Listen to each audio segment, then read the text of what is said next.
It's lights out, everybody, and welcome back to the Low Downforce podcast, the four-friend Formula One podcast, but we are missing one of the four.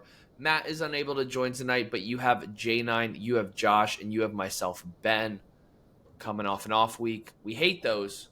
It feels weird because all of a sudden there's a little gap as the Constructors battle wraps up, but the Drivers Championship very much heating up, and then we just got to sit around and wait for a little bit. But wait no longer. We are here. It is time for another home soil race. That's right. The namesake one, too. It is the Formula One MSC Cruises United States Grand Prix. And you say, yeah, I know. There's three of them.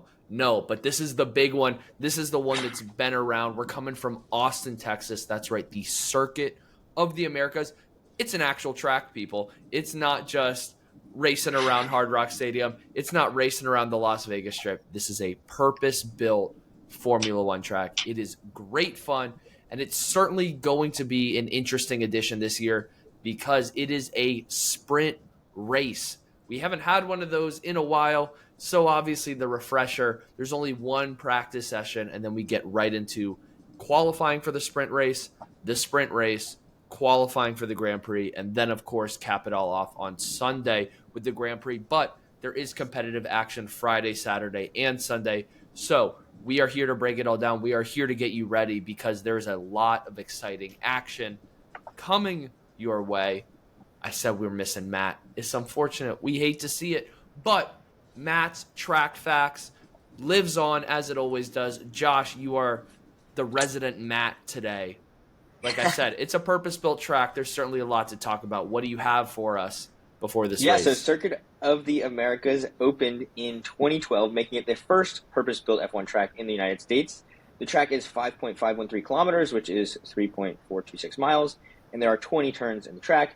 It goes counterclockwise with significant elevation change, which I will talk about actually now. Turn 1 is one of the steepest inclines in F1 at 11% gradient, which is like driving up a 10-story building. And then you have some S's that are inspired by Silverstone's Maggots and Beckett's. The back straight is nearly 1.2 kilometers long, and cars go over 330 kilometers an hour. When you see the track from afar, or from above, I guess, you see the tower. That's one of the big unique features viewing the track. High tire degradation, bumpy surface, and should be a good race. I don't think we'll have a safety car. It says, well, I mean, I guess there could be. There's a safety car in 50 to 60% of races here, but it is not super likely because different than many of the other U.S. tracks, like we were saying, this track has runoff. There's areas to clear stuff out of the way. Unlike some of these street tracks where you just drive into the barriers, your car's stuck in the middle of the track. So I think safety car is not going to happen, but we'll have to wait and see for the weekend. You snuck in that high tire degradation here, and worth noting, this is only the second time Pirelli has done this year, the other one being the Belgian Grand Prix at Spa, but we have non-consecutive tires. Once again, we have the C1 being the hard, but then we jump to the C3 being the medium and the C4 being the soft. It gets a little more involved with that, obviously, because it's the sprint race. There's a couple extra tires that the teams get. There's a little more control that Pirelli and Formula One have over what tires the drivers can use during sprint shootout or sprint qualifying. But it's always interesting. It's supposed to make race strategy a lot more interesting, create more of a gap between the medium and the hard. When are teams going to use what? So it's certainly interesting. Keep an eye out for that. And a little bit more eye candy. So far, there have been 4 different teams announcing new liveries. So we've gotten Haas with some red, white, and blue, some stars. As of right now, they are the American team. Where's their factory? Italy. That's not the point. This is their last year that they're the American team before Cadillac comes in and truly takes that title. So they're rocking a livery. V-Carb, they said not their first rodeo. They got some orange. They got some navy. They're going all out. They might be the kings of special liveries right now.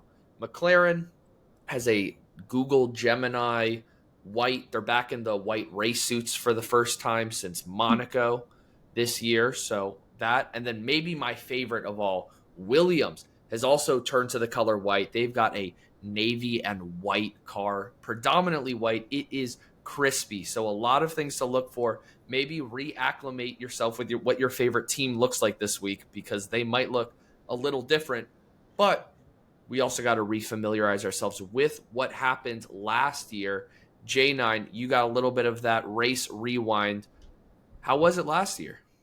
Yeah, honestly, this was a big race in my opinion last year because McLaren didn't win. It was a good time. And actually, Josh, this was probably one of his favorite races. We had a double Ferrari at the top. We had Leclerc finishing first, Sainz second, and Verstappen third. And I thought that this was exciting because as much as it is great that McLaren does win a lot, I do like when there's a mix up and it's not what you expect. And it was definitely not what any of us predicted last year. That's for sure. There was a lot of racing and between Norris and Verstappen. Norris at the end did overtake Verstappen, but because he had gone off track, the FIA gave him a 5-second time penalty, which brought Verstappen to finish in third, Norris in fourth, and then Piastri was in fifth. So Ferrari really showed up here last year. I'm interested to see if they're going to show up again this year. Obviously, different cars, different time, one different driver, but I am intrigued to see how the Ferrari does this year. And I'm intrigued, and it kind of influenced my choices this time around for who I think is going to get first, because recently it just feels like it's shifted slightly where it's not just the same thing over and over. So I'm intrigued about this upcoming race. I think that even if we don't get a safety car, I think it'll still be a very interesting one. A lot of overtakes, and I just have a feeling we might have a lot of car issues, especially with the change up of tires. I'm intrigued about that. So it'll be a good race this year. Another thing to keep an eye on, speaking of it might be interesting, you might have car breakdowns, like you said, J9. I just looked. We're recording this a little bit later in the week than we normally do, so I'm hoping that means the weather forecast is a little more accurate. But air temperature on Saturday during the sprint race and qualifying, 91 degrees. It's a scorcher. It's still the mid 80s for the race on Sunday. Little teaser. I don't think Mercedes is going to do that great. They typically don't do well in the heat. But Josh, you're rocking the Ferrari hat. This is, of course, the last Ferrari 1-2 that they've had, as J9 mentioned. And we're coming up. We're only 1 week away. We're only 1 week away from the anniversary, the first anniversary of Ferrari's last win in Mexico, the following race. So can Ferrari end that streak?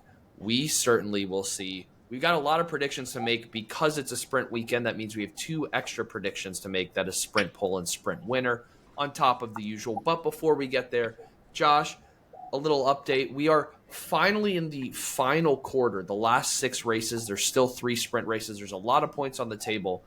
So keep an eye on the Drivers' Championship, but also got to keep an eye on the Predictors' Championship. How are we looking? Am I mathematically eliminated yet? I haven't done the math there, but it's not good that there's not too many races left, because I gave up the lead. I had a huge lead earlier in the season, and now Matt has the lead by 1 point. He has 36 points. I have 35. J9 25, Woo! And Ben 19. So the battle for first and second is really the only true battle right now. I guess you could catch J9. I think I'm still beating Alpine though, so I'll take it. That is likely, yeah. But will the tides turn this week? Josh, you certainly have the opportunity to. There's a lot of points on the table. So we will jump chronologically as we always do, and we'll start with you, Josh. But sprint pole, we're going to find that out Friday evening, so might as well get right into it. Yeah, I'm going Max Verstappen. I'm going to say his name lots of times during these predictions, because the Red Bull had, ever since Christian Horner was fired, there's new life in the team. Max has been doing great. He's been driving the car well. So I'm going with him. It's tough because I also want to say Verstappen. I do want to say Piastri, but I'm probably going with Verstappen on this. I do think that he has the speed. And I just think that, 2 races ago he won, and I think it's his time to close out the year and do really well. I think he's got it in him. Well, maybe a swing of points, J9. Matt has gone with Oscar Piastri. So you're on the fence. He's on the other side of the fence. We will see. Josh, you're going to love this one. I'm going Charles Leclerc. This man, he's a great qualifier, even when the car stinks. And there's a couple tracks that he's great at. As we know, he won last year. As we know, he's been on pole multiple times here. I think he's there. But, little spoiler alert, jumping right into the next category, sprint winner, I don't have him hanging on for the sprint win. I have gone Max Verstappen. So even if I don't have him on sprint pole, I imagine some of y'all might have wound up at the same sprint winner as I. I have, and your note on Charles Leclerc there, I have mentioned in the past, and if you look at the history, Ferrari is always really good in FP2 for no reason, and then it falls apart the rest of the weekend. Sprint qualifying would be FP2. Is that right? It would be that time slot, the second session of the weekend. So we'll see what happens. That would be awesome. That could be his race. Yeah. Are you also I've gone Verstappen. Okay. What about you, Jenna? Yeah, Verstappen. When you said Verstappen, I went, woo, and that meant I agreed. Fair enough.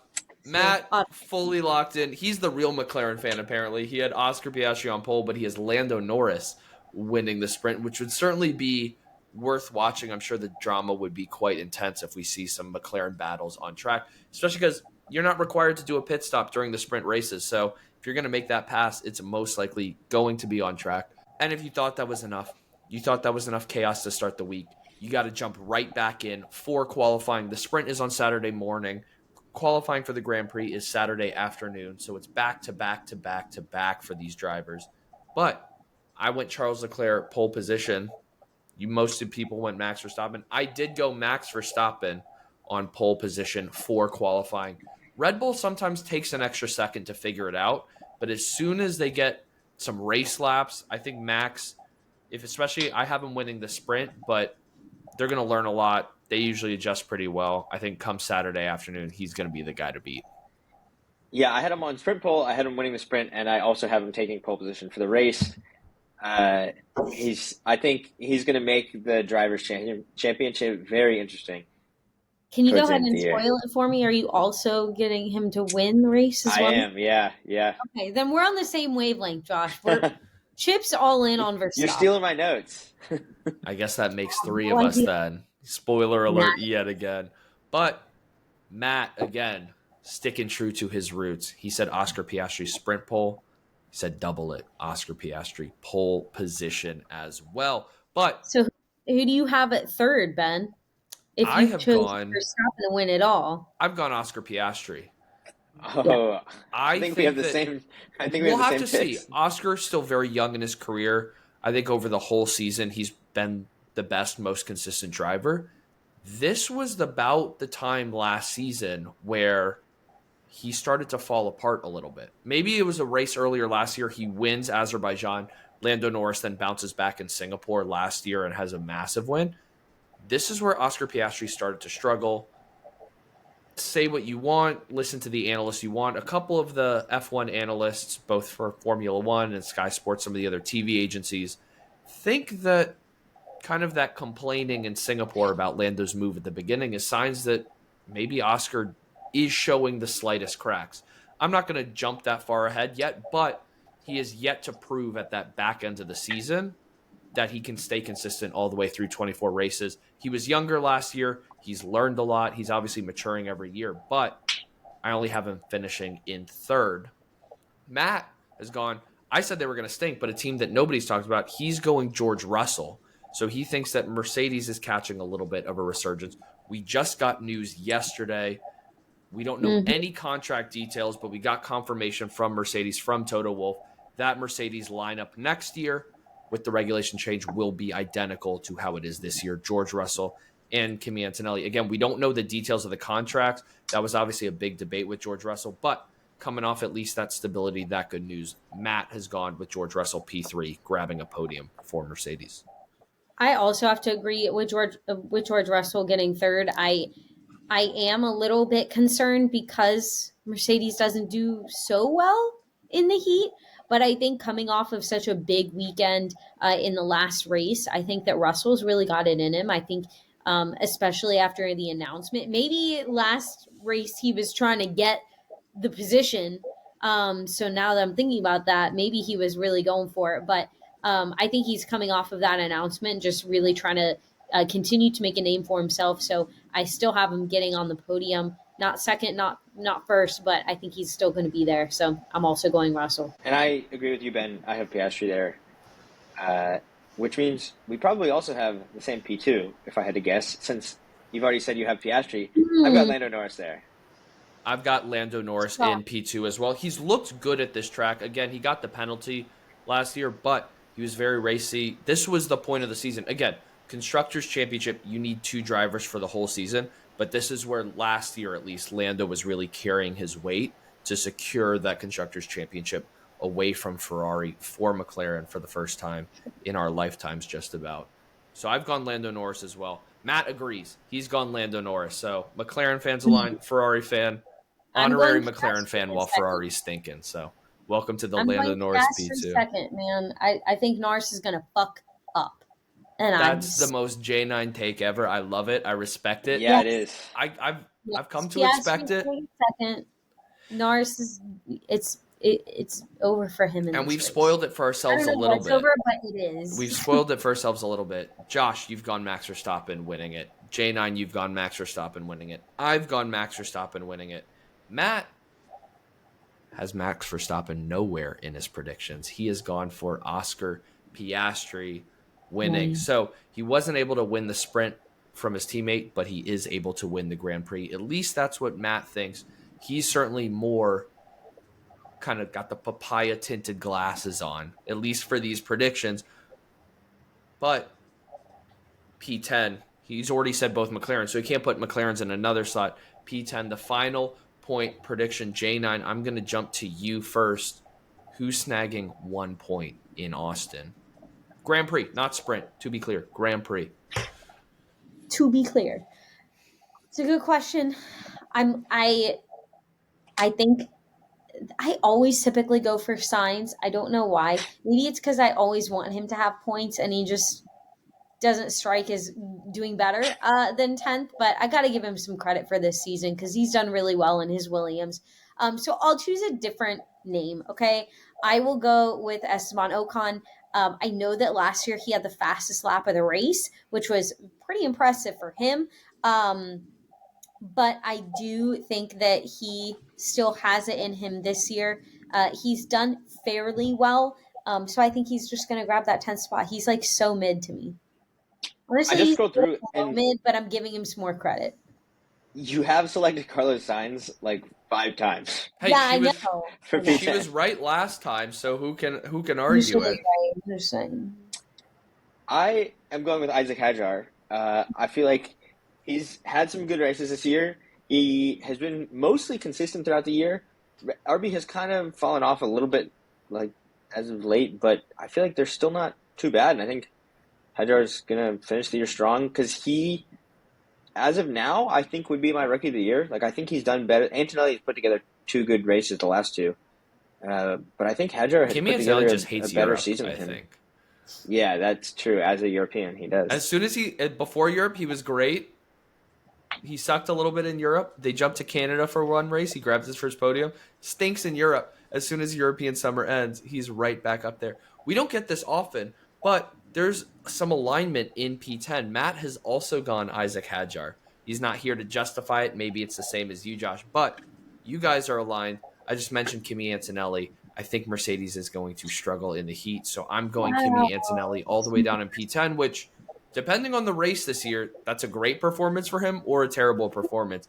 It is hard to say, but I didn't have George Russell on my podium, so if I don't think George Russell's finishing top 3, I definitely have Kimi Antonelli behind him, in this case P10, and that brings us to the most important category because it is worth 3 times as many points, but you got to risk about 3 times the chaos. Of course, it is our spicy hot takes. J9, the creator, the originator, the hater. You might as well lead us off. Let's see. Who is she destroying? Who is she wrecking this week? This is not shocking because I already alluded to it earlier. I do think that Norris is going to continue to have problems. I don't think it's going to be, similar to the same penalty as last year, but it's going to be what we continue to see with the McLarens battling, and in my opinion, normal battling. Again, go back a few episodes and you'll hear me rant about how I think this is completely overhyped. But I do think that they're just going to continue to normally battle.